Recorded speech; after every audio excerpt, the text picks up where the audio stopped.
बाबा विश्वनाथ की बहुत ही प्रिय नगरी काशी से भारतवर्ष के सभी नागरिकों को, सभी सनातन परंपराओं को मानने वालों को सादर प्रणाम।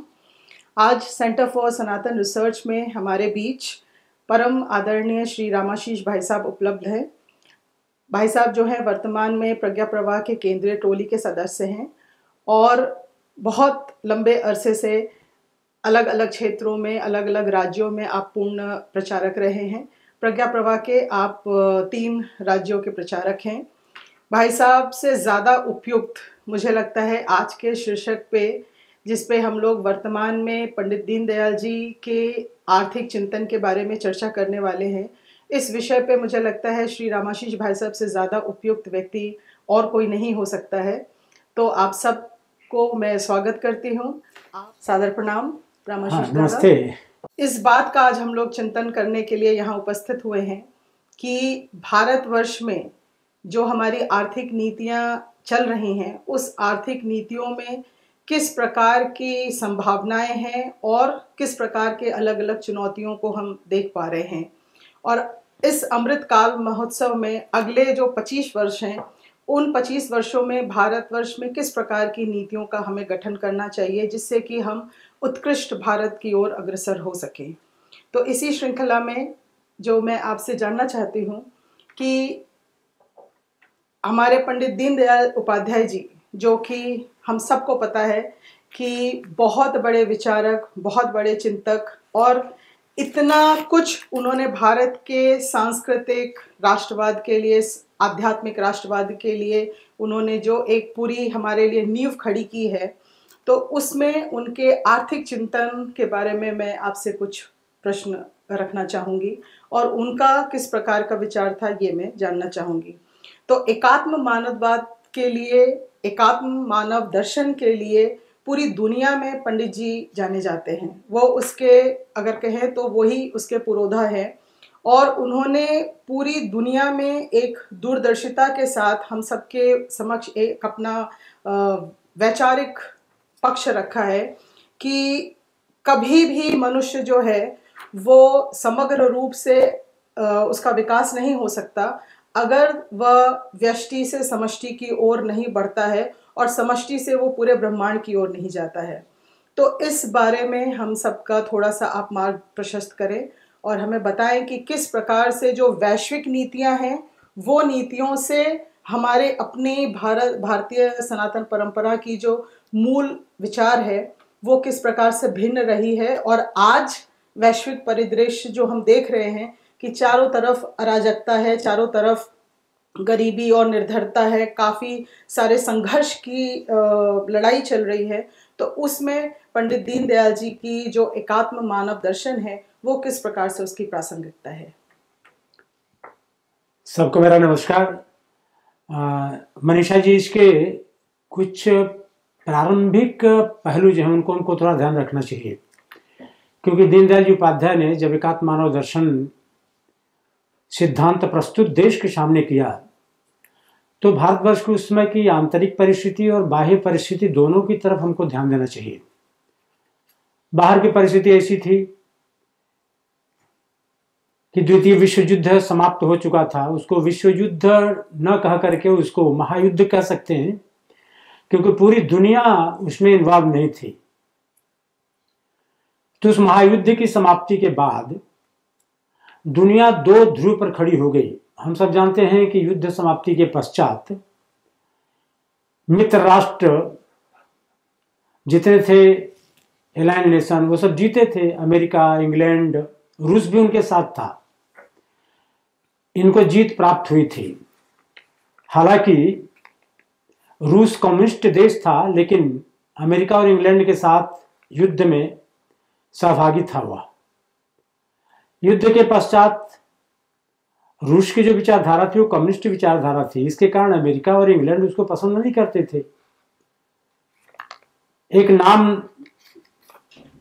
एक आंदोलन इस देश दुनिया के अंदर खड़ा हुआ, तो नाम के नाम पर कुछ देश बिल्कुल एक साथ आए और वे सभी देश लोकतांत्रिक पद्धति और पूंजीवाद के आधार पर दुनिया के अंदर अपने आप को स्थापित करना चाहते थे, और यह ग्रुप एक अपने दर्प के साथ पूरे विश्व में अपने आप को स्थापित करना चाह रहा था।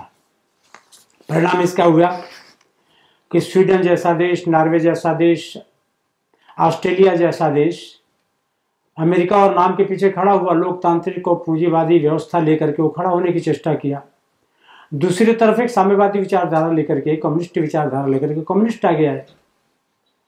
और उस समय 10-20 देश अमेरिका के साथ खड़े हो गए, 2-4 10-20 देश रूस के साथ खड़े हो गए। रूस ने कुछ देशों पर कब्जा कर लिया, कुछ पर अमेरिका ने अपना एक वर्चस्व स्थापित किया।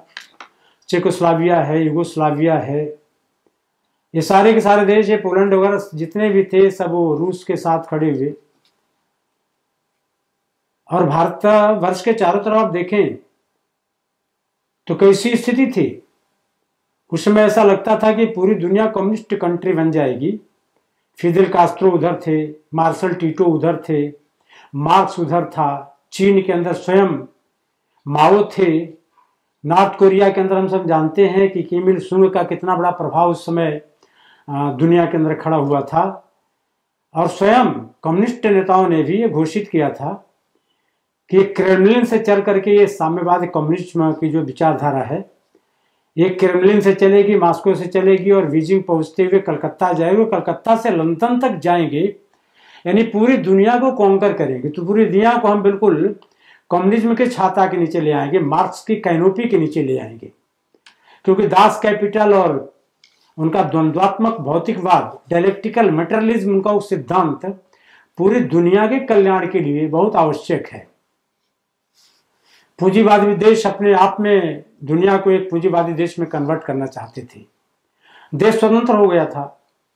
ऐसी स्थिति में दीनदयाल उपाध्याय के मन के अंदर आया कि अब तो देश स्वतंत्र हो गया है और देश के अंदर जो हमारे राजनीतिक प्रभु थे, जिनके हाथ में सत्ता थी, जो थोड़े विचारक भी थे, वे सब भी विचार करना शुरू कर दिए कि अभी हमारा नया देश, ये स्वतंत्र देश भारत है, इसमें हमको कौन सी आर्थिक व्यवस्था स्वीकृत करनी चाहिए।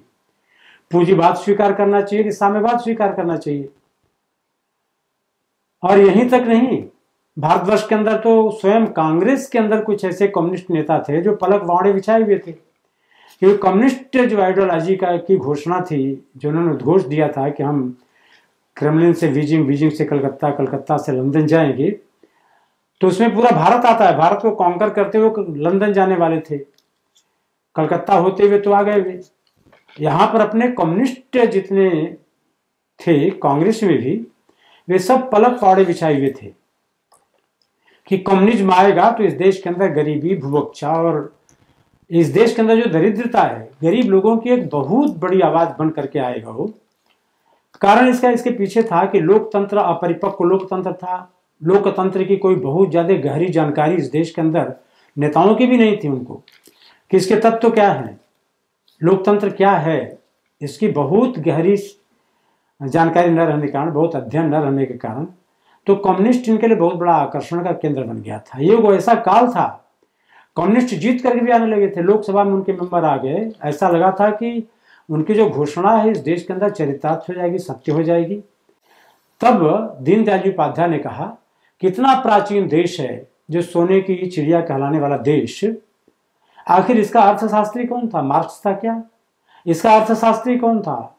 एडम स्मिथ था क्या? इसका अर्थशास्त्री कौन था? मार्शल था क्या? आखिर इस देश को चलाया किसने जो सोने की चिड़िया कहलाता था?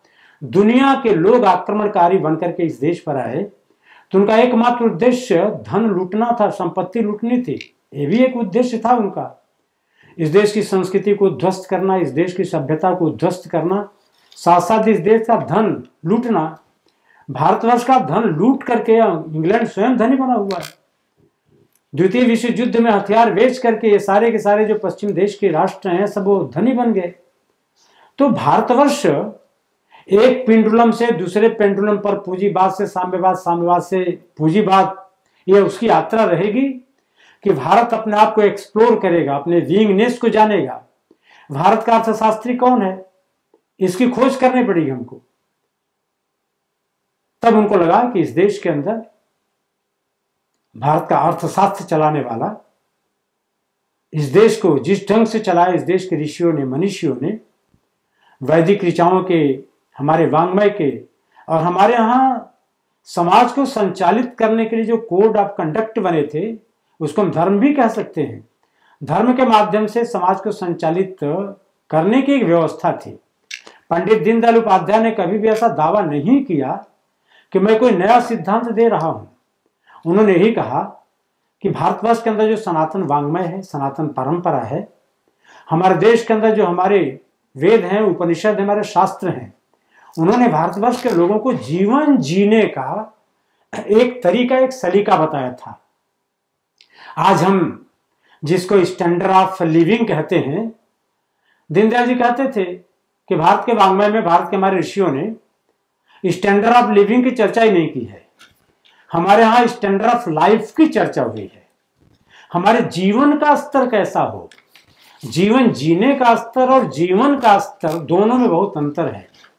जीवन जीने का स्तर तो केवल ऊपर ऊपर है, हमारा वस्त्र बढ़िया होना चाहिए, हमारे पास खूब धन होना चाहिए, हमारे पास गाड़ी होना चाहिए, घोड़ा होना चाहिए, हमारे पास उपभोग की सामग्री ज्यादा होनी चाहिए। और आपको थोड़ा ध्यान में आएगा, आप अर्थशास्त्र की प्रोफेसर हैं, बड़ी यशस्वी प्रोफेसर हैं, तो जो आज विकास की अवधारणा है और विकास के मानक तय हुए हैं दुनिया के अंदर, पश्चिम ने जो विकास के मानव का, ये विकसित मानव का जो तर्क दिया और विकसित समाज किसको कहेंगे, उसमें जब उसका मानक तय किया तो कहा कि मनुष्य के पास उपभोग की जितनी सामग्री होगी वह व्यक्ति उतना ही माना जाएगा कि वो विकसित है। यानी एक व्यक्ति है, खूब भोजन करता है, आराम से रहता है, भोजन करते करते उसका पेट खराब हो जाए, बीमार हो जाए और उसका स्टमक खराब हो जाए, तो उसके पास उतने ही डॉक्टर उपलब्ध हैं, 4-5 डॉक्टर यदि किसी के पास फैमिली डॉक्टर के नाम पर हैं, तो वह व्यक्ति बहुत विकसित माना जाता है, बहुत ही वो डेवलप्ड माना जाता है। लेकिन एक व्यक्ति है कि संयम से भोजन करता है, संयम से रहता है, बहुत दिखावा नहीं करता है, और इसीलिए अपने देश के अंदर, शास्त्र के अंदर बताया कि अर्थशास्त्र को नियंत्रित करो अपने जीवन के साथ। तो इसलिए 3 सिद्धांत हमारे देश के ऋषियों ने कहा कि ऋतभुक, मितभुक और हितभुक। तो ये ऋतभुक क्या है कि सीजन के हिसाब से, मौसम के हिसाब से, ऋतुओं के हिसाब से भोजन करो। जाड़ा में कौन सा भोजन लेना चाहिए, गर्मी में कौन सा भोजन लेना चाहिए, बरसात में कौन सा भोजन लेना चाहिए, इन तीनों मौसमों के लिए अलग अलग भोजन के प्रकार बताया, और ऐसा भोजन करेगा व्यक्ति बीमार नहीं पड़ेगा। ऋतभुक कहा, ऋतभुक का अर्थ यह हुआ कि हम अपने बिल्कुल धर्म से, अपने रीतिपूर्वक, नीतिपूर्वक जो कमाया हुआ धन है, एन केन प्रकारेण और चोरी से, बेईमानी से, भ्रष्टाचार द्वारा उपलब्ध धन का उपभोग हम नहीं करेंगे। और मितभूक, भोजन से कम करो तो कभी अस्वस्थ नहीं होगे, कभी खराब नहीं होगे। ये 3 सिद्धांत दिए। अब इसमें मान लीजिए कि कोई व्यक्ति हितभुक, ऋतभुक, मितभुक करता और बीमार नहीं पड़ता, उसके पास उपभोग के साधन हैं, लेकिन उपभोग ज्यादा नहीं करता, उपभोगवादी दृष्टि नहीं रहने के कारण बहुत संयमित है, सेल्फ रिस्ट्रेंट में जीता है, स्वयं संयम, आत्म संयम में जीने वाला समाज स्वस्थ होगा, तो पश्चिम के विकास के मानक पर, मेजरिंग रॉड पर वो विकसित नहीं माना जाएगा।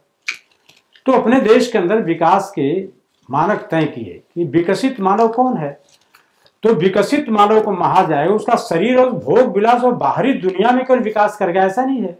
आज उसके पास अल्टो है, कल उसके पास सफारी हो गई, कल उसके पास ऑडी आ गई, कल उसके पास टेस्ला आ जाएगी। ये विकास के प्रतिमान नहीं है। हमारे यहाँ विकास का प्रतिमान उसको माना गया कि आज टेस्ला है, उसको छोड़ दिया, कल एक अल्टो पर लेके चल रहा है, और कभी अल्टो भी छूट गया उससे, कहा कि नहीं हमको बस अपने सुखी जीवन जी रहा है, आनंद पूर्वक जीवन जी रहा है। ये रैट रेस में सम्मिलित नहीं होने को हमारे देश के अंदर कहा कि विकसित मानव है। और यही कारण है कि जो पश्चिम के विकास का मानदंड है उसमें गांधी एकदम अविकसित माने जाएंगे। इतने बड़े विद्वान हैं जिन्होंने भारतवर्ष के लिए सिद्धांत दिए, जीवन कैसा होना चाहिए, समाज कैसा होना चाहिए, लेकिन एक कौपीन धारण करता व्यक्ति धोती धारण भी घुटने के ऊपर करता, नंगे रहता है, एक ही धोती का हिस्सा आधा अपने शरीर पर डालता है, बहुत नियमित भोजन करता है, मितभुक भोजन करता है, और ऋतभुक भोजन ये वो है वो, तो उसको अविकसित मान लेंगे लोग। और भारतवर्ष के अंदर जब ये चर्चा करते हैं कि भाई ये जो हमारा है, तो हमको अपने देश के अंदर अपनी मिट्टी से निकला हुआ सिद्धांत अपने विकास के लिए हमको चुनना होगा। उसमें से एकात्म मानव दर्शन का जन्म होता है वहां से। अब उसमें से एकात्म मानव दर्शन का जन्म होता है, तो दीनदयाल जी ने 2-3 चीजें और बताई। कहा कि भाई हमारे देश के अंदर यह पुरुषार्थ आधारित देश है। ये पुरुषार्थ इस देश के अंदर लोगों ने कहा तो 4 पुरुषार्थ माने, उसको पुरुषार्थ चतुष्टय कहा। तो आप देखेंगे हमारे यहाँ वांग्मय के अंदर, हमारे शास्त्रों में पहले अर्थ को ही रखा गया, अर्थ धर्म काम मोक्ष है। लेकिन हम ऐसे व्यवहारिक जगत में धर्म अर्थ काम मोक्ष कहते हैं। ये 4 पुरुषार्थ हैं, क्योंकि हमारे जीवन का अधिष्ठान आध्यात्मिक है और धार्मिक है। तो इसलिए हमने अपने जीवन के अंदर प्रियॉरिटी जो दी तय की, प्राथमिकता तय की, तो पहले धर्म को रख दिया। अभी धर्म है, अर्थ है, काम है, मोक्ष है। तो ये धर्म अर्थ काम मोक्ष की व्याख्या करते समय दीनदयाल जी कहते हैं कि जो धर्म है मनुष्य का, ये अपने कर्तव्य को धर्म कहा। कानून नहीं है, ये कर्तव्य है। समाज को संचालित करने की जो विधि निर्मित की ऋषियों ने, हर व्यक्ति के लिए वो तय हुआ है। तो अपने अपने धर्म के आधार पर अपने अपने कर्तव्य का पालन करना। तो इस देश में कहा कि जो ईशावास्यम इदम सर्वम, ये सिद्धांत दिया कि भाई भारतवर्ष के अंदर ये जो संपूर्ण जो सृष्टि है, ईशावास्यम इदम सर्वम, ये संपूर्ण ईश्वर की सृष्टि है। तो दृष्टि बदल गई। हमने ईश्वर द्वारा निर्मित सृष्टि को माना और कहा कि सृष्टि जो है ईश्वर ने निर्मित किया है। तब ईश्वर निर्मित करके ईश्वर इसके अंदर समाहित है। तो स्वाभाविक तरीके से जब ईश्वर इस सृष्टि के अंदर समाहित हो गया है, तो आप संपूर्ण जीवन का व्यवहार तय करते समय ये विचार करिए कि जो हमारा धन है वो भी ईश्वर का है, वो धन हमारा अपना नहीं है। क्योंकि पश्चिम की दृष्टि में कि धन हमारा है। अब वहां पर पश्चिम में उनका गॉड कहता है, उनका खुदा कहता है, वो कहते भी हैं कि God has created the world to enjoy it, to enjoy you, आपके आनंद के लिए, उपभोग के लिए हमने विश्व बनाया है। ये मछलियों में तैरती, ये पानी में तैरती हुई मछलियां हैं, या जो बसंत है, ये खुशनुमा ऋतुएं हैं, तुम्हारे उपभोग के लिए हैं। और इसलिए ये सैद्धांतिक अंतर यहां पर दीनदयाल जी के साथ झलकता है। आप बेकन को जानती हैं, फ्रांसिस बेकन, ये सिद्धांत में, मौलिक सिद्धांत में, इसलिए दीनदयाल जी अपने इस चिंतन में मौलिक थे। पश्चिम के अंदर जब खुदा ने कहा कि सारी चीजें मैंने बनाया है तुम्हारे लिए, तो तुम इसका उपभोग करो, तुम्हारे लिए है, और मनुष्य को केंद्र में रख दिया, मनुष्य केंद्रित सारा चिंतन उनका हो गया। तब बेकन जैसा व्यक्ति कहता, फ्रांसिस बेकन, कि ये जो प्रकृति है ये चुड़ैल है, ये बीच है, एक ऐसी महिला है जिसके गर्भ के अंदर बहुत संपत्ति छुपी है, इसके हाथ को मरोड़ोगे तो तुमको उतना ही पैसा प्राप्त होगा, धन प्राप्त होगा। यानी हमारी जो माँ थी, प्रकृति को माँ माना है, और वहां वो चुड़ैल बन गई, दासी बन गई वो। ये दृष्टि का अंतर हो गया। दांते ने भी वही कहा कि संपूर्ण सृष्टि जो चल रही है ये मनुष्य के लिए है। हम न्यूटन के सिद्धांत को पढ़ते हैं, न्यूटन ने भी कहा कि संपूर्ण सृष्टि चल रही है तो बिल्कुल यंत्र की तरह चल रही है, इसमें कहीं कोई चेतना और कोई बिल्कुल ब्रह्म की उपस्थिति नजर नहीं आती है, ऐसा उसने कहा। और यहां तक कि आर्थिक चिंतन में केवल अर्थ पुरुष की कल्पना मार्क्स ने की कि मनुष्य आर्थिक मैन है। दांते ने कहा कि ये संपूर्ण सृष्टि बिल्कुल यंत्र है और मनुष्य उसका एक पुर्जा है।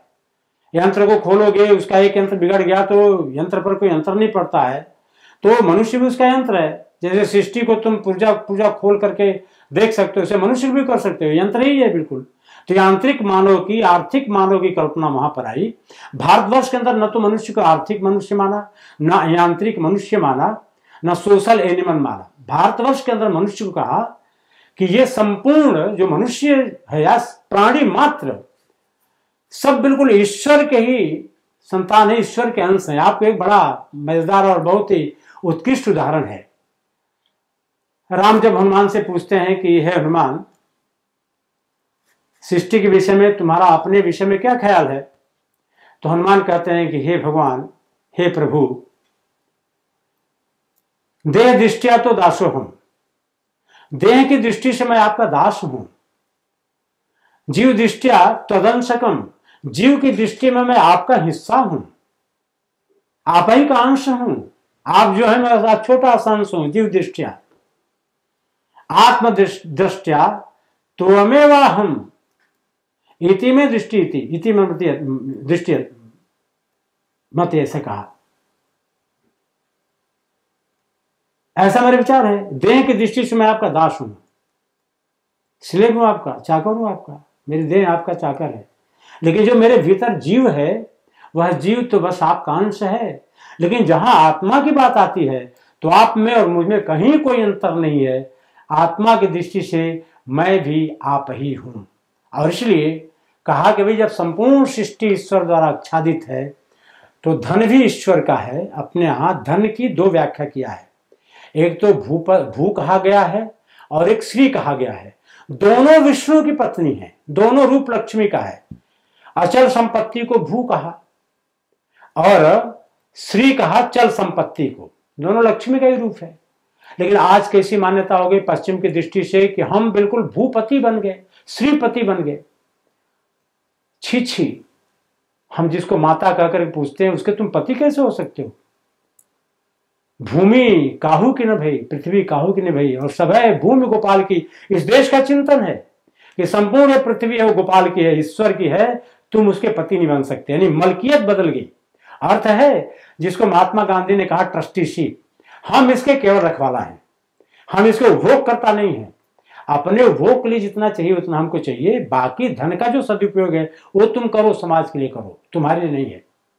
और इसलिए कहा कि तुम्हारे लिए, तुम्हारे घर में पर्याप्त भोजन है, पड़ोसी यदि भूखों मरने की नौबत आ गई उसकी, तो तुम उसको भोजन दो, अन्यथा तुम चोरी के अधिकार, ये अपराध में दंडित होने के अधिकारी हो। यानी समाज का पालन करना, ये एकात्म मानव दर्शन की संपूर्ण सृष्टि एकात्म है, कोई छोटा कोई बड़ा नहीं, सब ईश्वर के ही हैं। जो मूल तत्व है वो एक है। जैसे स्वर्ण है, सोना के मैंने को गाने बना सकते हैं, भिन्न भिन्न रूप उसके हो जाते हैं। रूप तो सोना का बदला जा सकता है, लेकिन जो स्वरूप उसका है अंतर का अभ्यंतर का वह एक है, सोना है। बाजूबंद बना सकते हैं हम, उसकी करधनी बना सकते हैं, उसके हम सिकड़ी बना सकते हैं, गले का हार बना सकते हैं, झुमका बना सकते हैं, हम कुछ भी बना सकते हैं, उससे कंगन बना सकते हैं। लेकिन एक साथ तो अग्नि के भट्टे में डाला तो सब बिल्कुल स्वर्ण में परिवर्तित हो जाता है। उसी तरह से भिन्न भिन्न रूपों में ईश्वर की अभिव्यक्ति हो रही है, सब जगह ईश्वर ही है। लेकिन तत्व उसका यह है कि एकम सद विपरा बहुधा वदंती ट्रुथ जीवन से श्री, एक एकात्म मानव दर्शन का अधिष्ठान है कि हम सब बिल्कुल आत्मा की दृष्टि से एक ही हैं। इसी काशी में तुलसीदास जब रामचरितमानस की रचना किए तो उन्होंने कहा कि सिया राम में सब जग जानी, करहूं प्रणाम जोर जुग पानी। अब जब ये कहते हैं कि सिया राम में सब जग जानी, मैं संपूर्ण जगत को सिया राम में मानता हूं, तो यदि इस स्टूडियो में तुलसीदास बैठे रहते तो हमारे में और मनीषा जी में वो राम और जानकी देखते कि नहीं देखते? जरूर देखते। और जब हमारे अंदर, आपके अंदर, सबके अंदर वो राम जानकी को देखते हैं, सिया राम में मानते हैं, तो उनके अंदर सिया राम है कि नहीं है? उनके अंदर भी है, सबके अंदर है। तो ये दृष्टि एक आत्मा का कि हम संपूर्ण, बिल्कुल संपूर्ण आत्मा एक है, और इसलिए उसको मान करके सारी व्यवस्था की रचना करनी चाहिए। और इसलिए तब कहा कि मनुष्य की आवश्यकता भर सबको मिलना चाहिए, और मनुष्य की लालच की पूर्ति के लिए तो संपूर्ण ब्रह्मांड के संसाधन मिल जाए तो उसकी पूर्ति नहीं की जा सकती। तब कहा कि भारतीय अर्थशास्त्र सिखाता है कि आत्मसंयम। अर्थ का मतलब केवल वेल्थ नहीं होता है, हमारे यहाँ अर्थ का मतलब मीनिंग भी होता है। What is the meaning of your life, तुम्हारे जीवन का अर्थ क्या है? व्यर्थ है। तो हमारे यहाँ अर्थ और व्यर्थ है और सार्थक है, सार्थ है कि जीवन को सार्थक रूप में जीने के लिए उसको अर्थ को ढूंढना, तो अर्थ को जीने के लिए, जीवन के अर्थ को प्राप्त करने के लिए अर्थ जरूरी है, तो अर्थ तो मिलना चाहिए। अब इसलिए तब उन्होंने कहा कि 4 पुरुषार्थ हैं। तो आप यहाँ ध्यान रखिए कि अर्थ को दीनदयाल जी ने कहा कि अर्थ तो ऐसी चीज है कि वो हमारे बाहर है, हमारे भीतर नहीं है। वो पुरुषार्थ भीतरी पुरुषार्थ नहीं है, वो बाहर है। अब जिस मकान में मैं रहता हूँ, जिस मकान में मनीषा जी रहती हैं, वो मकान उनको पहचानता नहीं है। आज मनीषा जिस मकान में कल छोड़ के चली जाएंगी तो वो मकान उनके लिए हाय हाय नहीं करेगा। ये घड़ी मेरे हाथ में है, आज ये मेरी घड़ी निकल जाएगी, आपके हाथ में चली गई, तो ये घड़ी मुझे पहचानती नहीं है, वो मेरे लिए हाय हाय नहीं करेगी। तो अर्थ बिल्कुल बाहर है, जिसको हम अपना कहते हैं कि मेरी गाड़ी है, मेरा घोड़ा है, ये मेरी घड़ी है, मेरा घर है, ये मकान है, वो आपको नहीं पहचानता, बिल्कुल बाहर है। तो दूसरा पुरुषार्थ है काम पुरुषार्थ, वो हमारे अंतर में, इसलिए उसको मनोज कहा है, मन से पैदा होने वाला मनोज है वो काम पुरुषार्थ। तो काम पुरुषार्थ का मतलब केवल विलासिता से जुड़ी हुई चीजें नहीं है, केवल वासना नहीं है, काम नहीं है वो काम पुरुषार्थ के अंदर जितनी कलाएं हैं सब काम पुरुषार्थ में आती हैं। हम साहित्य की रचना करते हैं, वो काम पुरुषार्थ है। हम स्कल्पचर्स में जाते हैं, वो काम पुरुषार्थ है, वास्तुकला।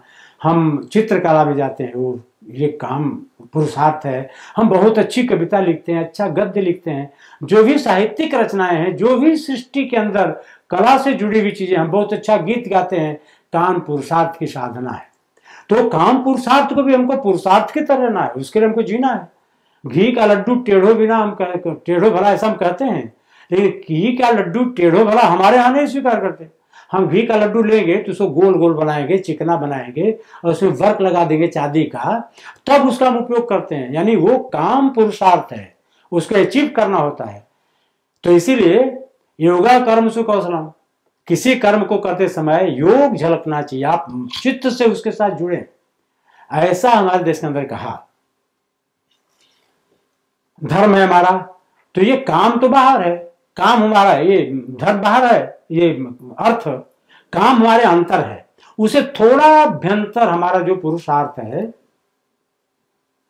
वो धर्म है। भारतवर्ष के ऋषियों ने कहा कि धर्म का निवास कहाँ है, वो मन में नहीं है, धर्म का निवास वो बुद्धि में है। और बुद्धि धार्मिक तब होती है कि विवेक युक्त बुद्धि, केवल धर्म के साथ विवेक जुड़ता है, बुद्धि के साथ विवेक जुड़ता है तो केवल इतना ही पर्याप्त नहीं है। तो विवेक के साथ वैराग्य कहा ऋषियों ने कि ये बुद्धि के साथ विवेक, और विवेक के साथ जब तक वैराग्य नहीं रहेगा तो विवेक एक बुद्धि जिसको रितंबरा का वो नहीं मिलती हमको। तो इसलिए हमको इन सब चीजों को समेकित रूप में केवल अर्थ का चिंतन, केवल धर्म का चिंतन और केवल काम का चिंतन 24 घंटे इस देश के अंदर वर्जना मानी गई है। और मोक्ष जो पुरुषार्थ है वो हमारा अपना आत्म स्वरूप ही है। अपने यहाँ किसी बाहरी संकल्प, किसी बाहरी वेड़ियों से मुक्ति को, वो साल्वेशन नहीं है, वो साल्वेशन नहीं है, वो फ्रीडम नहीं है। हमारे यहाँ उसको कहा कि जिस दिन आत्मबोध हो जाए, जिसको आपने आत्मवत सर्वभूतेषु कहा है कि संपूर्ण सृष्टि ये अनुभूति है, ये अभ्यास नहीं है, ये अनुभूति में जब चीजें आ जाती हैं कि मेरे में और आप में वही ईश्वर है, मुझ में और में वही एक ही है, सेम है, ये सब व्यक्त हो रहा है। हमारे यहाँ ईश्वर की कंसेप्ट नहीं है कि 6 दिन सृष्टि रची और 7वें दिन वो अर्श पर जाकर के बैठ गया। वो सृष्टि की रचना की और इसी में प्रवेश कर गया। कालिदास भवभूति कोई रचना करते हैं तो रघुवंशम में कालिदास हैं, प्रवेश हैं। रामचरितमानस के अंदर प्रवेश कर गए हैं तुलसी, वो अलग नहीं है। उसी तरह से जो रचनाकार है, ये सृष्टि रचा तो उसमें प्रवेश कर गया, चारों तरफ उसी का व्यक्ति है। और इसलिए सनातन धर्म में अपनी सृष्टि के अंदर कहा कि आत्मवत सर्वभूतेषु परद्रव्येषु लुष्ठवत, ये कहा है ना, मातृवत सर्वभूतेषु परद्रव्येषु लुष्ठवत आत्मवत सर्वभूतेषु यह पश्यति स पंडिता, ये कहा देश के अंदर। भाई दूसरे की संपत्ति लूटना नहीं। यह जो सृष्टि है असत्य विद्ध सृष्टि है, असत्य ने, झूठ ने इसको घेर लिया। तो हमारे देश के ऋषियों ने कहा, एक आत्मा दर्शन के अंदर ये व्याख्या कर सकती हैं आप कि जो असत्य विद्ध सृष्टि है इसके 3 शत्रु हैं, काम, क्रोध और लोभ। तो हमारे देश के अंदर ऋषियों ने कहा, सनातन धर्म के अंदर ऋषियों ने कहा कि काम, क्रोध और लोभ है, तो काम को कैसे जीतो, तो ब्रह्मचर्य से जीतो। काम को जीतना है, इसको ब्रह्मचर्य से। लोभ और क्रोध है तो क्रोध को अहिंसा से जीतो, इस सृष्टि में कहा है। लोभ है तो लोभ भी 2 प्रकार के होते हैं। एक प्रकार तो यह है कि किसी का प्रकारेण, किसी का धन चुरा करके, लूट करके, घूस लेकर के, भ्रष्टाचार से, कदर्य से हम संपत्ति बटोर लें, एक प्रकार है, ये लोभ का प्रकार है कि हम जल्दी से जल्दी धनी होने जाना चाहते हैं।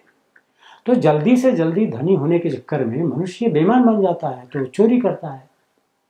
उस चोरी के प्रकार अलग अलग हैं, कहीं भी आप हैं तो चोरी करेंगे। तो कहा कि भाई चोरी वाली वृत्ति को कैसे रोकोगे? लोभ के इस प्रकार को रोकने के लिए कहा कि अस्तेय। तो अस्तेय का मतलब कि चोरी नहीं करना, दूसरे का धन अपहरण नहीं करना उसका, तो ये अस्तेय है। एक लोभ का प्रकार और है जिसको लोभ के रूप में लोग स्वीकार नहीं करते हैं। वो लोभ का प्रकार यह है कि हमारे पास संपत्ति है, खूब कमाएंगे, धन कमाएंगे, खूब कमाएंगे, जीवन लगा देंगे उसमें। और जो कमाया है, मैंने कहा कि एक आज सफारी गाड़ी आ गई, कल ऑडी आ जाएगी, तो ऑडी के साथ खड़ा होकर के फेसबुक पर चित्र डालेंगे और कहेंगे कि आज हमारे परिवार में एक नए सदस्य का आगमन हुआ। पुत्र को सेलिब्रेट नहीं करेंगे कि ऑडी की, टेस्ला की, वो स्वागत करते हैं कि हमारे परिवार का एक नया सदस्य आ गया। ये लोभ का दूसरा प्रकार अपने देश के अंदर माना गया। ये कहा गया वो भी लोभ ही है। हम जो प्राप्त किए हैं उसका लोभ संवरण नहीं कर पाते, उसका प्रत्यक्ष हम लोगों को एग्जीबिशन करते हैं, उसका एग्जिबिट करते हैं, उसका प्रदर्शनी लगाते हैं कि हमारे घर में आ गया, आइए घर, ये नया घर बन गया, ये घर देखिए, ये कमरा देखिए, इतना फीट का उतना फीट का, सब करते हैं। ये लोभ का दूसरा एक प्रकार है। तो इसको कैसे रोकना? तो अपरिग्रह से। ये अर्थशास्त्र का सिद्धांत कि अपरिग्रह से इसको करना। तो भारतवर्ष के अंदर हमारा जो अर्थशास्त्री था एडम स्मिथ नहीं था, हमारे देश का अर्थशास्त्री बेनहम नहीं था। इस प्रकार का चिंतन अपने देश के अंदर हो सकता है क्या? बेनहम का नाम आप जानती हैं।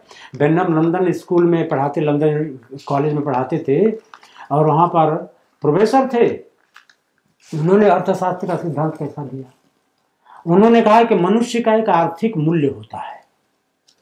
अब आर्थिक मूल्य क्या है? तो उन्होंने कहा कि हमारे देश के अंदर हमारी माँ है, तो माँ जितना घर में काम करती है तो बहुत शक्ति लगा के काम करती है। तो एक माँ के बराबर हमको यदि काम करवाना है तो 2 नौकरानी रखना पड़ेगा। और हमारी बहन काम करती है तो उतना ही काम करती है, तो उसके भी काम को कराने के लिए 2 नौकरानी हमको रखना पड़ेगा। इसका मतलब कि हमारी माँ और हमारी बहन का जो आर्थिक मूल्य है वो 50 पाउंड है। लेकिन वही कार्य पैसा कमाने का एक वेश्या है, एक महीने में 100 गुना ज्यादा मेरी माता से और मेरी बहन से कमाती है। और इसलिए एक वेश्या का आर्थिक मूल्य हमारी माँ और हमारी बहन से 100 गुना ज्यादा है। इस प्रकार के अर्थतंत्र की, इस तरह से विकास की, इस तरह से समृद्धि की कल्पना हमारे देश का ऋषि नहीं करता है। ये हमारे विकास का प्रतिमान नहीं है। इसलिए पश्चिम के विकास के प्रतिमान को अपने देश के अंदर स्वीकार करना ये बहुत अच्छा नहीं है, ठीक नहीं है, समीचीन नहीं है। और वहां के प्रतिमान को हम कैसे स्वीकार कर सकते हैं? उनके यहाँ जीडीपी का मतलब है कौन सा लोग कमाते हैं, बेटा भी कमाता है, पत्नी भी कमाती है, घर में जितने मेंबर्स हैं सब कमाते हैं, तो उनकी सारी कमाई जुट जाती है वहां के जीडीपी में। भारतवर्ष के अंदर 50% हमारी माताएं और बहनें हैं देश के अंदर, और जितना काम करती हैं घर में, हमारी माँ काम करती है, हमारी बहन काम करती है, हमारी बहू काम करती है। तो वो जो काम करती हैं, 3 यदि घर में काम करने वाली कोई महिलाएं हमारे घर में हैं तो वो सब काम करती, भोजन बनाती हैं, बर्तन धोती हैं, झाड़ू लगाती हैं, पोछा करती हैं। एक काम के लिए 8,000 से 10,000 हम घर में नौकरी रखते हैं। यदि उसी काम को करने के लिए अपने घर में नौकरानी रखेंगे तो वो भारत के जीडीपी में जुटता है, क्योंकि वो कमाई में जाता है। लेकिन ये जो काम करती हैं इनका मूल्य भारत की जीडीपी में नहीं जुटता है। आप भी घर में भोजन बनाती हैं, लोग आते हैं तो अपने भोजन बना खिलाती हैं। बीइंग ए प्रोफेसर, आपके मन के अंदर कभी कुंठा नहीं है कि मैं प्रोफेसर हूँ, किचन में जाऊं? आप बनाती हैं।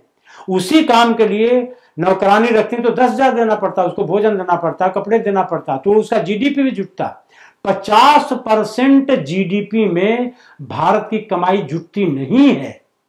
और आज यदि जुट जाए, जोड़ने का कोई सिद्धांत, आप अर्थशास्त्र के प्रोफेसर हैं, तो इसको यदि आप जीडीपी में जोड़ने का एक अभियान चलाएं तो भारत की जीडीपी अभी भी दुनिया में सबसे नंबर 1 जीडीपी हो जाएगी। अभी 7 और 7.5 8 के बीच में उसकी कल्पना करते हैं। दुनिया की सबसे जो मैक्सिमम जीडीपी है उससे दुगुना हमारी बढ़ जाएगी, ये स्थिति हो जाएगी।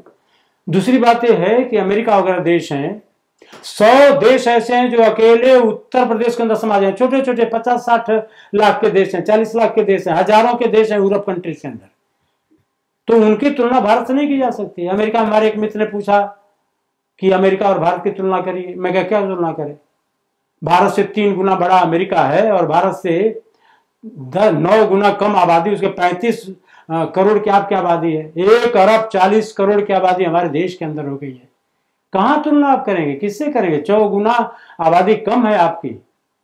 दुनिया के 40% संसाधन आपके पास हैं और केवल उत्तर प्रदेश के लोग ही केवल पूरे भारतवर्ष में फैल जाए, केवल 35-30 करोड़ लोग, तो भारत के अंदर पर कैपिटा इनकम ऐसे ही हो जाएगा, हमारे पास उपभोग के साधन बहुत उपलब्ध हो जाएंगे। तो अर्थशास्त्र का जब विचार करते समय, तो भारतीय अर्थशास्त्र का विचार करें तो आप चाणक्य को जरूर सोचें कि सरकार का काम करने के लिए सरकारी दिए जलाता है और व्यक्तिगत काम करने के लिए अपना व्यक्तिगत दिया जलाता है।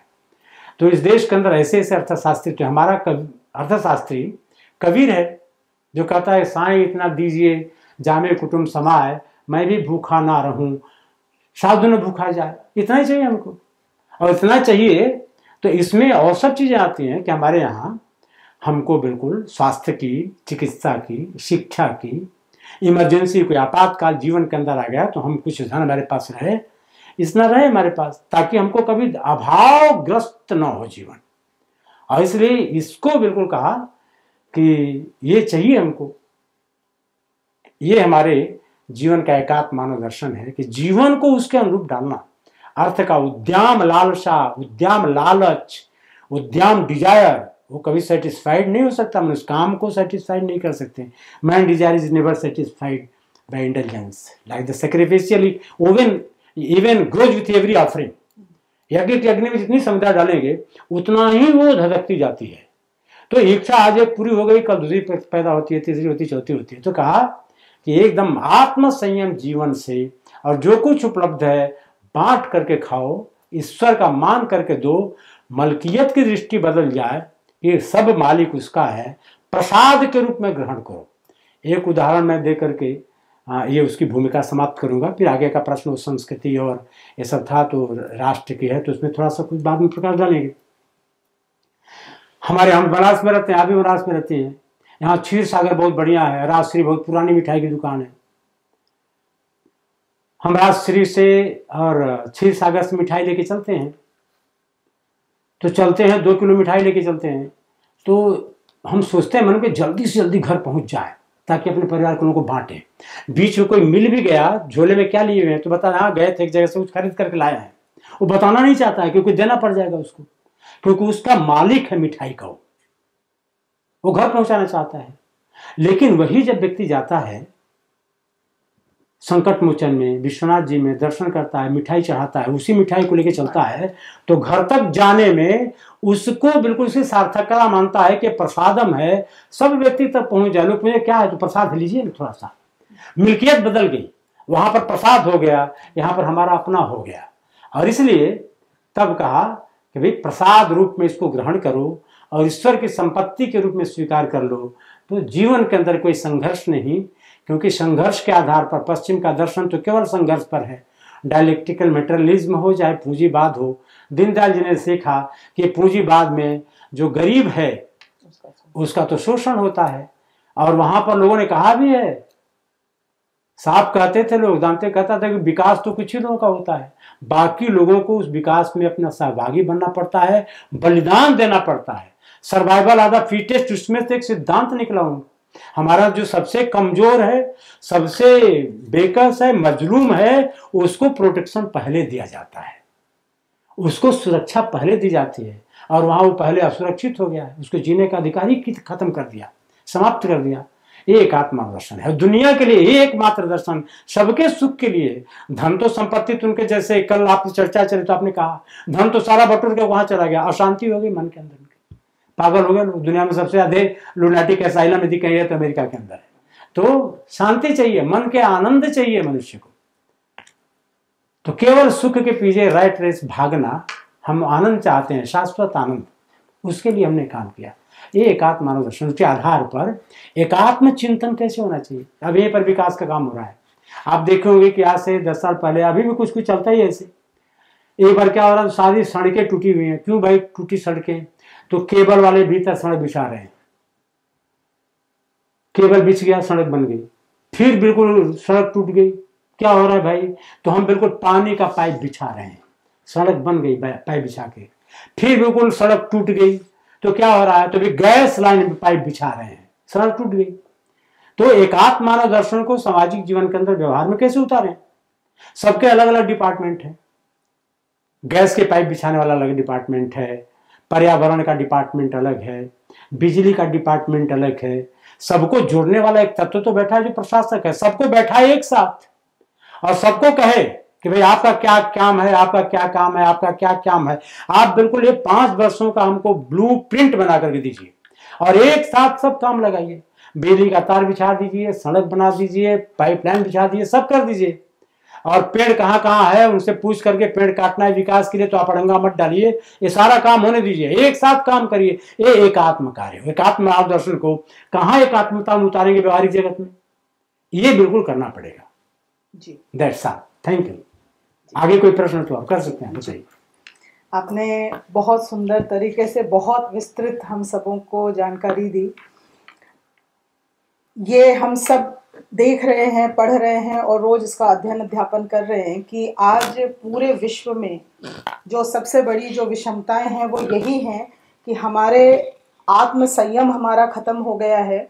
और आत्म संयम जब नहीं है तो जाहिर सी बात है कि हम दूसरों की परिधि में हम बहुत ज़्यादा हस्तक्षेप कर रहे हैं। और जैसा आपने कहा कि बिल्कुल सही बात है कि पिछले 200-250 वर्षों में जो उपनिवेशवाद आया भारत में, तो वो उस ब्रिटिश उपनिवेशवाद के बाद से भारत की पूरी जो हमारी जो पूरी एक पृष्ठभूमि थी, हमारा जो पूरा धरातल था सोचने का, रहने का, जीने का, हमारी पूरी जीवन शैली जो है वो धीरे धीरे लगातार परिवर्तित होती गई। और वर्तमान में मुझे लगता है कि इस आज़ादी के बाद 75 वर्ष में हमने स्वयं उसको बहुत ज़्यादा परिवर्तित किया है। और निश्चित रूप से इसमें जो है उपनिवेशवाद का भी बहुत बड़ा भूमिका रही है।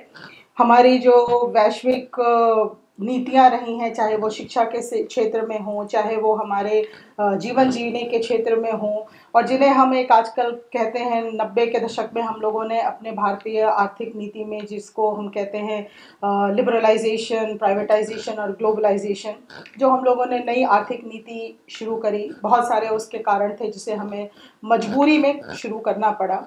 तो उस नई आर्थिक नीति के आने के बाद जो एलपीजी या लिबरलाइजेशन, प्राइवेटाइजेशन और ग्लोबलाइजेशन का दौर शुरू हुआ, उसमें निश्चित रूप से भारत की चिंतन और भारत के जीवन पे बहुत ज़्यादा फर्क पड़ा है, ऐसा हम सबका मानना है।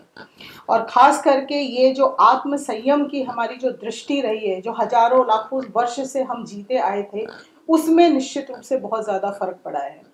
अब ये धीरे धीरे जो है हमारे जीवन के आर्थिक, सामाजिक, राजनीतिक और सांस्कृतिक जो परिधि है उसमें बहुत अंदर तक इसका ये घुस चुका है। और निश्चित रूप से हमारे जो सांस्कृतिक और हमारी जो आध्यात्मिक दृष्टि थी, जिस जो धर्म था वो हमारा धर्म मतलब जिसका हम धारण करते आए थे, उस धारण करने की जो जीवन शैली की पद्धति थी, धर्म ऐसा नहीं था जिसे हम आज हमने रिलीजन या अलग अलग सेक्टों में बांट दिया है। धर्म वो था हमारे लिए, भारतीयों के लिए, जिसे हम धर्म को धारण करते आए थे। तो धर्म, जैसा आपने कहा कि अभी चतुर्थ पुरुषार्थ जो थे हमारे, वो धर्म हमारे जीवन में था, हमारे अर्थ को कमाने में, अर्थ को संचित करने में था, हमारे काम को आगे बढ़ाने में था। और साथ ही साथ 50 वर्ष के बाद जो हमारी व्यवस्था थी, आश्रम व्यवस्था, उसमें 50 वर्ष के बाद या 75 वर्ष के बाद जो है वानप्रस्थ एक व्यक्ति लेता था और फिर वो संयम से जीता था और अगले 50-25 वर्ष जो है वो सीधा का सीधा संन्यास आश्रम में जाता था, क्योंकि हमारे जीवन का जो एकमात्र पूर्ण उद्देश्य था वो यही था कि व्यक्तित्व से किस तरीके से धीरे धीरे सामाजिक बने और सामाजिक से बनते बनते वो किस तरीके से देवत्व की प्राप्ति कर सके। परंतु हम सब देख रहे हैं कि जो वर्तमान की स्थिति है वो सारी कल्पनाएं जो है वो मात्र कल्पनाएं लग रही हैं, क्योंकि आज का व्यक्ति, आज का युवा जो है उस बात को समझने को कतई तैयार नहीं है, क्योंकि धर्म, काम और मोक्ष ये सब का सब हमारे अर्थ के ऊपर ही निहित हो गया है। और अर्थ भी सिर्फ अर्थशास्त्र या अर्थव्यवस्था जो है वो भी केवल और केवल मॉनेटरी या मौद्रिक रूप में ही हमें समझ में आ रही है। तो जैसा अभी आपने कहा कि अर्थ का अर्थ ये नहीं था कि वो केवल चल और अचल संपत्ति से था, परंतु वो हमारे जीवन के मापदंड को बहुत विस्तार रूप से समझाता था कि अर्थ भी वो उतना ही कमाए जिससे कि वो ना भूखा रहे और ना वो सामाजिक जो भी उसकी जिम्मेदारी है उसको पूरा करने से वंचित रह सके। आज क्या है, आज हम सब देख रहे हैं कि हमें सिर्फ ज़्यादा से ज़्यादा चाहिए, क्योंकि जो एडम स्मिथ का सिद्धांत था कि लाइफ इज़ अ कॉम्पिटिशन, वो निश्चित रूप से हम सबके जीवन के अंदर आज घुसता जा रहा है। और उस कंपटीशन को हम अपने स्वयं के ऊपर, अपने परिवार के अंदर, अपने और परिवार में भी छोड़िए, अब तो ये है कि पति और पत्नी और जो हमारे बच्चे संतान हैं उनके बीच में भी अलग अलग खंड खंड में विभाजित हो गया है, क्योंकि हर व्यक्ति को एक प्राइवेसी चाहिए, एक अपना खुद का स्पेस चाहिए। तो इस दृष्टि में वर्तमान में आप कैसे समझते हैं कि हम सांस्कृतिक आध्यात्मिक राष्ट्रवाद की ओर बढ़ सकते हैं, या भारत को, भारतवर्ष में किस प्रकार से हम इस नए जो धरातल पे जो अर्थनीति दिख रही है या अर्थ चिंतन दिख रहा है उसे हम धर्म चिंतन की ओर परिवर्तित कर सकें? इसके लिए कुछ हम लोगों को थोड़ा आप प्रकाशित करें। देखिए, इसके लिए तो हम सबको विचार करना चाहिए कि अपने जीवन के अंदर कैसे परिवर्तन आए। तो अपने जीवन के अंदर परिवर्तन, तो हमारे देश के अंदर जो पहली इकाई है वह परिवार है, और परिवार सबसे सशक्त इकाई इस देश के अंदर मानी गई। धर्म की सामान्य जो परिभाषा और धर्म की सामान्य शिक्षा जो थी वो परिवार से मिलती थी। माता द्वारा पुत्र को, पिता द्वारा पुत्र को अपने परिवार के अंदर वो प्राप्त होती थी, और मनुष्य वहाँ से शिक्षा ग्रहण करता था वो। लेकिन आज वो परिवार के अंदर भी धर्म की शिक्षा नहीं है, विद्यालयों के अंदर भी धर्म की शिक्षा नहीं है, और धर्म का गलत अर्थ लेने के कारण उसको एक तरह से अपमान झेलना पड़ा, डिस्कार्ड किया जा रहा है, कंडेम किया जा रहा है। धर्म का मतलब संप्रदाय हो गया है। इसको भी उनको थोड़ा समझने की जरूरत है कि भारतवर्ष के अंदर ये जो संप्रदाय शब्द है ये कभी लांछित नहीं था। संप्रदाय शब्द भारतवर्ष के अंदर कभी अपमानित शब्द नहीं था, बड़ा सम्मानित शब्द था संप्रदाय। और इसलिए आप देखेंगे गांव के अंदर तो अनेकों संप्रदाय के लोग जाते थे, सबको सम्मान मिलता था। कोई गांव में गया हुआ व्यक्ति, लोग पूछते थे कि महाराज किसी साधु से आप किस संप्रदाय से जुड़े हैं, तो कहता था मैं शैव संप्रदाय से हूँ, कोई कहता था मैं वैष्णव संप्रदाय का हूँ, कोई कहता था मैं शाक्त संप्रदाय का हूँ, कोई कहता था मैं सिख संप्रदाय से हूँ, बौद्ध संप्रदाय से हूँ, जैन संप्रदाय, अनेकों संप्रदाय इस देश के अंदर। तो संप्रदाय बिल्कुल सबको वो श्रद्धापूर्वक सम्मान और प्रणाम करता था। सभी संप्रदायों का एकमात्र लक्ष्य ही था कि बस अपने अपने अभिष्ट को प्राप्त करो, और अपने अपने मार्ग पर चल करके अपने अभिष्ट को प्राप्त कर सकते हो। कहीं कोई क्लेश नहीं था, कहीं कोई द्वंद्व नहीं था, कहीं कोई स्ट्रगल नहीं था, कहीं कोई संघर्ष नहीं था, स्ट्रगल नहीं था एग्जिस्टेंस का। सब एक दूसरे से कोऑपरेट करते थे, सब मानते थे कि हमारा पंथ है, ठीक है, इस पंथ से मैं चल रहा हूँ, लेकिन ultimately goal is to find the God, हमको वहां जाना है। ये चार तरफ से यदि रामकृष्ण ने इसको बहुत बढ़िया समझाया है, परमहंस रामकृष्ण परमहंस ने, कि एक पहाड़ के शिखर पर बैठा हुआ व्यक्ति है, वो देख रहा है कि चारों तरफ से रास्ते हमारे तक आते हैं, उत्तर दक्षिण पूरब पश्चिम, लेकिन जो पूरब के चलने वाला व्यक्ति है उसको केवल पूरब का रास्ता दिखाई देता है और ऊपर शिखर दिखाई दे रहा है। तो कहता है कि पश्चिम का रास्ता, उत्तर का रास्ता, दक्षिण का रास्ता सब मिथ्या है, झूठ है, केवल मेरा ही रास्ता वहां तक जाएगा। तो अपने रास्ता को, सत्य और बाकी को डिस्कार्ड करने की प्रवृत्ति आ गई। धर्म ही नहीं कहता। गीता में कृष्ण कहते हैं कि सर्वदेवम नमस्कारान के स्वम प्रति गच्छति। धर्म कोई सामूहिक अवधारणा नहीं है कि धर्म तो बिल्कुल व्यक्तिगत है, अपने अपने कर्तव्य का पालन करिए परिवार में। इसीलिए हमारे देश के अंदर कहा कि पिता का धर्म अलग है, पुत्र का धर्म अलग है, शिक्षक का धर्म अलग है, विद्यार्थी का धर्म अलग है, पत्नी का धर्म अलग है, पति का धर्म अलग है। अलग अलग धर्म का मतलब क्या हुआ कि सबका अलग अलग कर्तव्य है। पुत्र यदि अपने कर्तव्य का पालन करता है तो पिता को अपने अधिकार के लिए लड़ना नहीं है, रोना नहीं है उसको। पिता यदि अपने कर्तव्य का पालन करता है तो पुत्र को विद्रोही होने के लिए कहीं कोई अवसर प्राप्त नहीं होता है। पत्नी अपने कर्तव्य का पालन करती है तो परिवार टूटता नहीं है। पति यदि अपने कर्तव्य का पालन करता है, गलत दिशा में नहीं चला गया, तो परिवार में उसको सम्मान मिलता है। तो अपने अपने कर्तव्य का पालन करते हुए समाज को संचालित करना केवल नहीं, लीव एंड लेट लीव, ये सिद्धांत भारत का नहीं है। जियो और जीने तो हमारा सिद्धांत नहीं है, जियो और जीने में सहयोग करो। इसलिए जो व्यक्तिगत लाइफ में इंडिविजुअल कैपेसिटी में व्यक्ति कंपटीशन कर रहा है, पत्नी का बैलेंस कितना है, पति का बैलेंस कितना है, संघर्ष चल रहा है, ऐसा नहीं है। हमारे यहाँ तो पति पत्नी का एक ही अकाउंट होता था, सब अपना एक साथ, बिल्कुल। पति तो ला के दे देता था कि तुम्हें खर्च करो, हमको नहीं करना है। जाते समय तो आज भी है समाज के अंदर, मैं अनेक प्रोफेसरों को देखा हूँ कि जाते समय 5 रुपये मांगते हैं, 5 रुपया दो जाना है, 10 रुपया दो को जाना है, पत्नी देती है, मालिक तो ही है। तो ये बिल्कुल दृष्टि का भेद है। अपने परिवार के अंदर इस बात को स्थापित करें। माता पिता से विशेष तौर से आग्रह है कि अपने परिवार में बच्चों को सही दिशा, सही कंसेप्ट वो दें। धर्म क्या है तो अपने कर्तव्य का पालन करें, उनकी काउंसलिंग होनी चाहिए और उनके मन के अंदर कोई बिल्कुल वासना चीज़ों को प्राप्त करने के लिए परिग्रह का नेचर पैदा हो, ये बाप ही सिखाता है, माँ सिखाती हैं।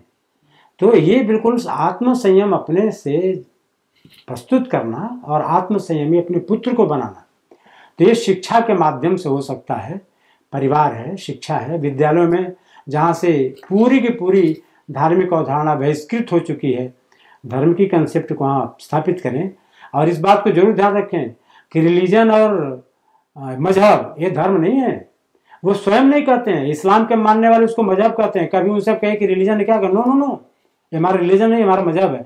मजहब की कंसेप्ट बिल्कुल अलग है, रिलीजन की कंसेप्ट अलग है। लेकिन भारतवर्ष के अंदर अज्ञानता में, मूढ़ता में अपठित लोग हमारे धर्म को रिलीजन कहने लगे, मजहब कहने लगे। और इसलिए हिंदू धर्म को, हमारे देश के धर्म को, सनातन धर्म को वो मजहब से तुलना करने लगे, वहां खड़ा कर दिया। मजहब नहीं सिखाता आपस में बैर करना, है कहने लगे। हमारे यहाँ तो मजहब ही सिखाता आपस में बैर करना। मजहब तो आपस में बैर करना ही सिखाता है, क्योंकि द्वैत भाव वहीं से आया है। द्वैत भाव तो ऐसे आया बिल्कुल। ट्रिनिटी का जब सिद्धांत दिया, गॉड है, सन है और शैतान है, डेमोन है, वो आ गया सिद्धांत वहां पर। वो पूरा द्वैतवाद, एक तो बिल्कुल वसीपर है, ये बिल्कुल हिडन है। हिडन लोग जो नहीं पूजा करते हैं, क्रिश्चियनिटी कहती है। एक तरफ तो मैं बिल्कुल मोमिन हूं, दूसरा वो काफिर है, बैठा हुआ पूजा नहीं करता है, वो काफिर है, वो नहीं मानता है खुदा को। तो यहां से द्वैत में दुनिया को बांट दिया उन्होंने, हिदन और ये वसीपर में, काफिर और मोमिन में बांट दिया। भारतवर्ष के अंदर दुनिया को बांटा ही नहीं, बिल्कुल एक ही मानुषी जाति का, यहाँ तक नहीं संपूर्ण प्राणी जगत एक ही है, चेतना सब में एक ही है। ये जिस दिन बोध आ जाएगा, चेतना एक में आ गया, तो भले ही अनुभूति के स्तर पर ना आया हो, लेकिन व्यवहार में आज भी भारतवर्ष के अंदर है। हम आज भी गर्मियों में चींटियों को भोजन खिलाते हैं, ये चिड़ियों को पानी देते हैं, अन्न देते हैं, राहगीर के लिए पंसाला चलाते हैं। वो धर्म का जो व्यवहार, कर्तव्य का व्यवहार है, हमारे जीवन के अंदर आज भी है। वो अनुभूति ये नहीं होगी कि हमारी आत्मा, उस स्तर पर तो हम पहुंचे नहीं है अभी कि हमारी आत्मा आपके अंदर उसकी अनुभूति हो जाए। लेकिन ये उद्देश्य मनुष्य के जीवन का यही है कि हमारी और आपकी आत्मा यही धर्म है। इसको समझना चाहिए और व्यवहार में उसको उतारना चाहिए। अभ्यास से वो चीजें व्यवहार में उतरती हैं। धर्म आज भी इस देश के अंदर, समाज के अंदर जिंदा है। बिल्कुल जी जी, बहुत सुंदर जो आपने जानकारी दी। उससे एक बात तो ये स्पष्ट है कि जो हम लोगों के अभी वर्तमान में जो भारत के अंदर जो नई नीतियां चल रही हैं, और मुझे लगता है खास करके 2014 के बाद, जब से अपने काशी क्षेत्र के जो सांसद हैं, क्योंकि हम वो लोग हैं काशी में बैठे हुए जिन्होंने इस देश को प्रधानमंत्री चुन के दिया है। तो हमारे यशस्वी प्रधानमंत्री मोदी जी जब यहाँ 2014 में आए थे, तो उन्होंने बहुत सारे हम लोगों से जो बातें कही थी, मुझे लगता है कि वो पिछले 10 सालों में मूर्त रूप से वो उस पर काम कर रहे हैं। और जैसा हम लोगों ने थोड़ा उनके बारे में पढ़ाई की है, तो हम सबको पता है कि यशस्वी प्रधानमंत्री जी के जीवन पे पंडित दीनदयाल जी का बहुत बड़ा एक प्रभाव था।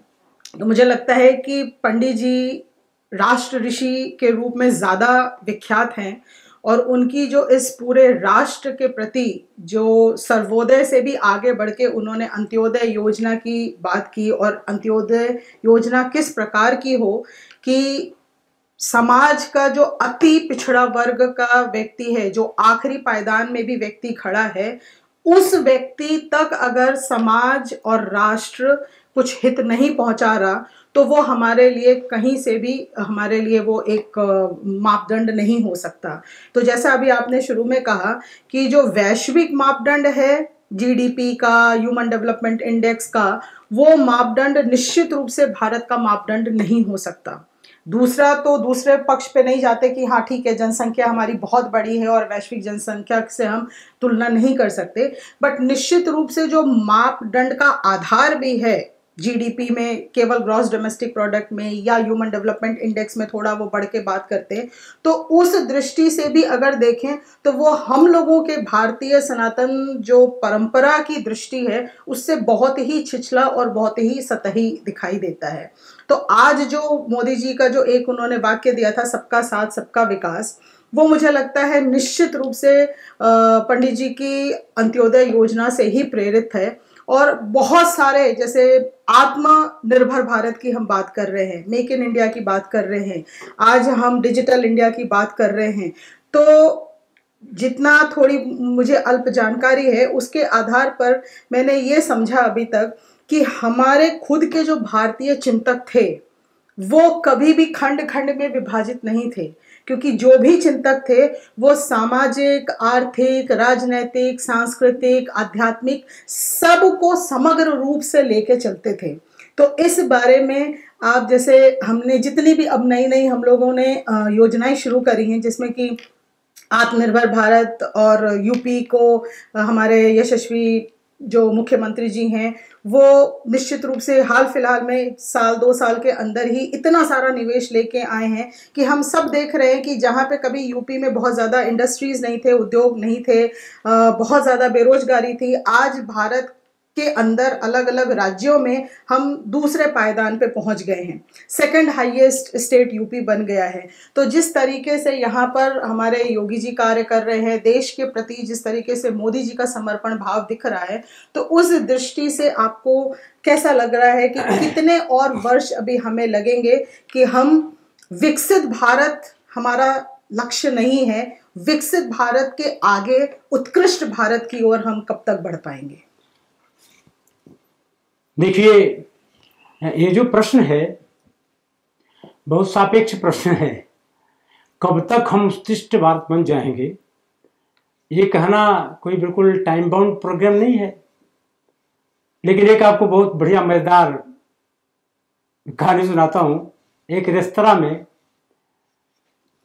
3-4 शराबी बैठे थे, तो मछली खा रहे थे। तो एक के दिमाग में प्रश्न आया, कहा कि अच्छा ही बताओ, ये धरती और आसमान के बीच में कितना अंतर है, और धरती से आसमान को जोड़ने में कितनी मछलियां लग सकती हैं, जरा बताओ तो। प्लेट में मछली थी तो उनके दिमाग में वही आया उदाहरण कि भाई कितनी मछलियां लगेंगी। तो दूसरे ने कहा कि यदि धरती से आसमान तक यदि एक ही मछली हो तो एक ही लगेगी तो कब तक हो जाएगा। इसमें निश्चित तौर से दो मत नहीं है कि काशी का केवल सौभाग्य नहीं है कि नरेंद्र मोदी यहां से जीत करके जाते हैं। मेरा तो ऐसा मानना है कि सदियों सदियों में ऐसा कोई पुरुष पैदा होता है जो दैवी पुरुष है, जो एकात्म चिंतन के साथ पूरे देश को एक साथ ले रहा है और एक ईश्वरीय विधान के साथ इस धरती पर अवतरित हुआ है। वो राजनीति करने के लिए अवतरित व्यक्तित्व तो नहीं है, वो समाज का सर्वांगीण विकास करने के लिए आया। सर्वांगीण विकास तो हर दृष्टि से आप देखिए, कल्पना करिए कि भारतवर्ष के अंदर 200 वर्षों से लगातार इस देश के अंदर जो इस देश का प्रतीक है प्रताड़ित होता रहा है, प्रतिमान हमारे उद्ध्वस्त किए गए, या उसका परिणाम हुआ कि हमारी प्रतीति बदल गई। आज वह व्यक्ति इस देश के अंदर प्रतिमान स्थापित कर रहा है, इस देश के अंदर प्रतीति निर्मित हो गई है समाज के अंदर, और हमारे प्रतीक चिन्ह कोई कल्पना नहीं कर सकता था कि काशी इस रूप में आज खड़ी हो जाएगी, कोई नहीं कल्पना कर सकता था। 50 वर्ष से तो मैं प्रचारक हूँ, जीवन जी रहा हूँ, और इस 50 वर्ष के जीवन में काशी में आते थे, कैसी स्थिति, यहाँ रहे हम लोग, बचपन से जुड़ाव है, और काशी कैसी थी और आज की काशी कैसी है। जो भी कोई आता है, काशी की एक अलग कशिश है। ठीक है कि उसको हम बहुत लंबी चौड़ी सड़कों और बहुत चमक दमक लाइटों से उसका आकलन नहीं करते। शिव जब तक है तो यहाँ का तो बस वही है, और इसीलिए कितना विनम्र भाव से इस देश का प्राइम मिनिस्टर घोषित करता है कि मुझे माता गंगा ने बुलाया। तो गंगा स्वच्छ हो रही है, वरुणा का आज काम हो रहा है, काशी की सड़कें भी बन रही है, सब कुछ हो रहा है। और काशी के शिव का घर बिल्कुल कैसा था, आज उनका घर भी दिव्य एक लेकर के छवि प्रस्तुत किया है पूरे विश्व के अंदर। और भारतवर्ष के अर्थ को किस तरह से बिल्कुल मंदिर के माध्यम से, धर्म के माध्यम से बढ़ाया जा सकता है, कितना अन्योन्याश्रित संबंध सिद्ध कर दिया उस व्यक्ति ने कि आज लाखों लाख यहाँ पर लोग आते हैं काशी का दर्शन करने। और काशी में जो थोड़ा सा व्यवहार में बिजनेस से जुड़ा हुआ है उसको बस शिव दे रहे हैं, यह अन्नपूर्णा की नगरी है, उसमें एक ऐसा उसका पुत्र मिल गया है जो सबको रोजगार दे दिया है, ये माध्यम उसका बन गया। दूसरी बात यह है कि आज जो बिल्कुल सांस्कृतिक चेतना के लिए आपने एक शब्द राष्ट्र शब्द का उपयोग किया था, विवेकानंद ने कहा था कि प्रत्येक दुनिया के पास, राष्ट्र के जितने भी राष्ट्र हैं सबके पास कुछ न कुछ देने के लिए दुनिया को रहता है, सबकी एक अपनी पहचान होती है कि आइडेंटिटी होती है प्रत्येक राष्ट्र की। भारत की भी एक आइडेंटिटी है, एक पहचान है भारत की। तो भारत की पहचान कौन है? तो दुनिया के परिप्रेक्ष्य में यदि आप देखेंगे इस संदर्भ में, तो अमेरिका तो 350-400 वर्षों का देश है, उन्होंने अपनी पहचान, अपना अंक निर्धारित क्या किया? तो उन्होंने अपना अंक निर्धारित किया कि हमारा अंक प्रोटेस्टेंट क्रिश्चियनिटी है, ऐसा कहा। और इसीलिए वहां पर कि कांग्रेस जो है, तो कांग्रेस की बैठक ही शुरू होती है क्रिश्चियन प्रार्थना से, क्रिश्चियनिटी उनका है। वहां का राष्ट्रपति, वहां का जो प्रमुख व्यक्ति है, वो पैटर्न माना जाता है प्रोटेस्टेंट क्रिश्चियनिटी का। इंग्लैंड का जो प्रधानमंत्री है प्रोटेस्टेंट क्रिश्चियनिटी का, वो पैटर्न बनाता। अभी थोड़ी सी परिस्थिति बदली है, वहां का जो प्राइम मिनिस्टर बना है अभी, तो उसके कारण थोड़ी परिस्थिति बदली है क्योंकि दुनिया का परिदृश्य बदल रहा है। तो वहां पर हुआ जर्मनी का चांसलर कैथोलिक क्रिश्चियनिटी का वो अंक मानता है, उसका वो संरक्षक माना जाता है। फ्रांस का वहां राष्ट्रपति उसको कैथोलिक क्रिश्चियनिटी का अपने आप को पैटर्न मानता है, यानी उनका अंक कैथोलिक क्रिश्चियनिटी है। दुनिया के 57 देश मुसलमानों के हैं, इस्लाम मानने वाले, उनका अंक इस्लामिक है। भारत का अंक क्या है? भारत का कोई सेकुलरिज्म है क्या? भारत की पहचान किससे? काशी की पहचान सेकुलरिज्म से थोड़ी है, काशी की पहचान शिव से है, भारत की पहचान वशिष्ठ से है, भारत की पहचान ऋषियों से है, भारत की पहचान विवेकानंद से है, भारत की पहचान भारतवर्ष के अंदर महान पुरुषों से है। इसकी पहचान वो बिल्कुल आइडेंटिफाइड है भारत के साथ। तो भारत की पहचान, तो भारत का अंक क्या है? तुलसीदास रामचरितमानस के अंदर कहते हैं कि राम नाम को अंक है, सब साधन है सुन, अंक गए कछु हाथ नहीं, अंक रहे 10 गुण। इसका अर्थ क्या है? उन्होंने कहते हैं कि जो राम का नाम है वही अंक है असली, बाकी पूजा करते हैं, पाठ करते हैं, त्रिपुंड लगाते हैं, मंदिर जाते हैं, सब बिल्कुल शून्य है, शून्य है। तो शून्य की भी बड़ी कीमत होती है। अभी मैं जब गया था एक यूनिवर्सिटी में, भागलपुर गया था, तो वहाँ के एक प्रोफेसर ने कहा कि आप ये राष्ट्र की बात करते हैं तो सनातन राष्ट्र, हिंदू राष्ट्र की बात करते हैं, भारतवर्ष के अंदर ताज बीबी का कोई योगदान नहीं है क्या? रहीम का कोई योगदान नहीं है क्या? इस देश के अंदर कबीर का योगदान नहीं है क्या संस्कृति में? भारतवर्ष के अंदर हम ये रश खान का कोई योगदान है कि नहीं है? इस देश के अंदर मलिक मोहम्मद जायसी का कोई योगदान है कि नहीं है? तो मैंने कहा कि हाँ है, उनका है। 11वीं शताब्दी के ये सारे कवि और लेखक हैं, आपने इनको पढ़ा है क्या? उनका मुंह छोटा हो गया। मैंने कहा ये सारे जितने कवियों के नाम लिए वो भारत के हिंदू अंक को स्वीकार करते हैं। वे कहते हैं कि भारत का अंक हिंदू है। रहीम तो बहुत बड़े योद्धा भी थे, युद्ध लड़ने वाले थे, कोई कवि नहीं थे, वो सेनापति थे अकबर के। तुलसीदास को गिरफ्तार भी किया था उन्होंने, युद्ध करते थे, लेकिन कवि कितने उत्कृष्ट थे। जब रामचरितमानस की रचना हुई तो उन्होंने कहा था कि रामचरितमानस विमल, हिंदुअन जीवन प्राण, हिंदुअन को वेद सम, यवनी प्रकट कुरान। ये रामचरितमानस है, हिंदुओं के लिए तो वेद के समान है, लेकिन मुसलमानों को भी इसे कुरान से कम नहीं जानना चाहिए। रामचरितमानस का महत्व रहीम स्वीकार करते हैं। कबीर जब कहते हैं काशी में बैठ करके कि राम रहीम दोनों ही एक है, दूजो कहाँ से आए? जब राम और रहीम एक ही है तो दूसरा आया कहाँ से? हिंदू संस्कृति है, ये सनातन परंपरा का सिद्धांत है। इस्लाम नहीं कहता, वो तो कहता बस एक वही है सच्चा, वही सत्य है, वही है और कोई दूसरा है नहीं। वो अल्लाह अकबर कहता है, उसके सिवा कोई नहीं है। या इलाहा इल्लल्लाह मोहम्मद रसूलुल्लाह, हे मोहम्मद रसूलुल्लाह, उसके सिवा कोई है ही नहीं दुनिया के अंदर, तुम ही अकेले हो। यहां नहीं कहा उन्होंने, कबीर ने कहा कि दोनों एक ही हैं। रामचरितमानस की रचना हुई 24 साल पहले ये जायसी ने, मलिक मोहम्मद जायसी ने पद्मावत की रचना कर ली थी। उसमें शब्द कैसे उन्होंने प्रयोग किए हैं। वो परम ज्योति की चर्चा करते हैं, ज्योति स्वरूप की चर्चा करते हैं, राम की चर्चा करते हैं, ईश्वर उसमें आए हैं, 100 बार आए नाम। वो केवल अल्लाह की चर्चा नहीं करते, वो एकदम संस्कृत निष्ठ पद्मावत है उनका, लिखा उन्होंने। वो हिंदू संस्कृति को स्वीकार करते हैं। आप कल्पना करिए, यदि आपके सामने मैं इस कविता को कहूं कि विधना के मार्ग है तेते, सरग नखत तन रोमा जेते, तो आप लोगों कि कोई सनातनी कभी लिखा है उसको कि विधि को प्राप्त करने के लिए, ईश्वर की प्राप्ति के लिए अनेकों मार्ग हैं। और इतने मार्ग हैं कि स्वर्ग में जितने नक्षत्र हैं आसमान में उतने मार्ग हैं, और हमारे शरीर के अंदर रंध्र जो रोमकूप हैं इतने मार्ग हैं, कौन गिने इतना मार्ग। ये हिंदू दृष्टि है, ये सामी दृष्टि नहीं है, ये हमारे राष्ट्र का अंक है, ये दृष्टि पूरी मानवता का अंक है।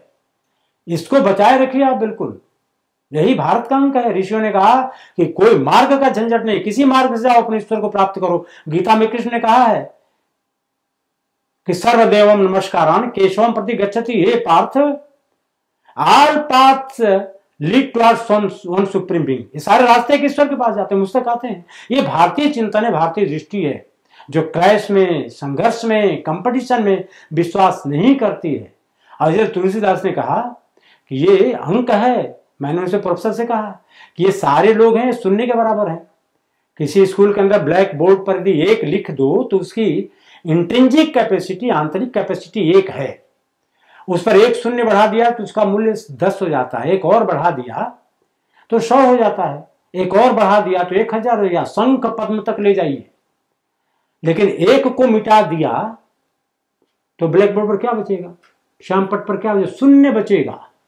और शून्य को मिटा दिया तो क्या बचेगा, 1 बचेगा। उसकी 1 तो बचा रह जाएगा उस पर।